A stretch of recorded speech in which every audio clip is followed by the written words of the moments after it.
حضرت سیدنا عثمان غنی رضی اللہ تعالی عنہ، یہ جو تمہید میں باندھ رہا ہوں یہ انتہائی زیادہ پرمغز ہے۔ آپ 34 سال کے تھے جس وقت آپ دائرہ اسلام میں داخل ہوئے۔ اب یہ ایک پوائنٹ میں نے بیان کر دیا۔ نمبر 2، حضرت سیدنا عثمان غنی رضی اللہ تعالی عنہ ان افراد میں ہیں کہ جن کو ایمان نصیب ہوا حضرت سیدنا ابو بکر صدیق رضی اللہ تعالی عنہ کی وجہ سے، ان کی محنت سے، ان کی دعوت سے، کہ جن لوگوں نے حضرت سیدنا ابو بکر صدیق رضی اللہ تعالی عنہ کے کہنے پر اور ان کی تبلیغ پر اور ان کی دعوت پر حضور کی کچہری میں آنا قبول کیا اور ایمان کو قبول کیا، ان افراد میں حضرت سیدنا عثمان غنی ذو النورین کا بھی نام آتا ہے۔ پوائنٹ نمبر 3، حضرت سیدنا عثمان غنی رضی اللہ تعالی عنہ 5ویں پشت میں آقا کریم صلی اللہ علیہ وبارک وسلم کے نسب میں شامل ہو جاتے ہیں۔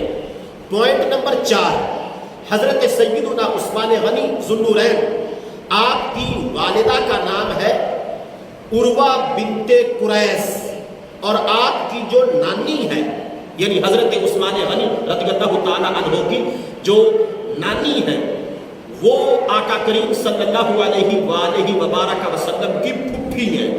تو گویا ماں کی طرف سے حضرت عثمان غنی آقا کریم کی پھپھیر کے بیٹے ہیں۔ پوائنٹ نمبر 5، حضرت عثمان غنی رضی اللہ تعالی عنہ سابقون میں سے ہیں، اولون میں سے ہیں، مہاجرون میں سے ہیں۔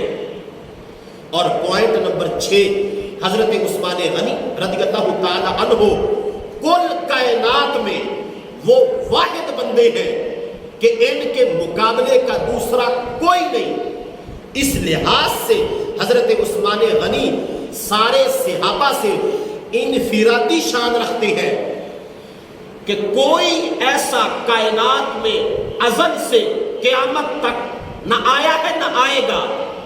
یہ وہ مقدس شخصیت ہے جن کو اللہ نے یہ شرف عطا فرمایا کہ ایسا بندہ کہ جس کے گھر میں نبی کی یکے بعد دیگرے 2 بیٹیاں ہو، وہ شخصیت اگر نظر آتی ہے تو ان کو حضرت عثمان غنی ذو النورین رضی اللہ تعالی عنہ کہا جاتا ہے۔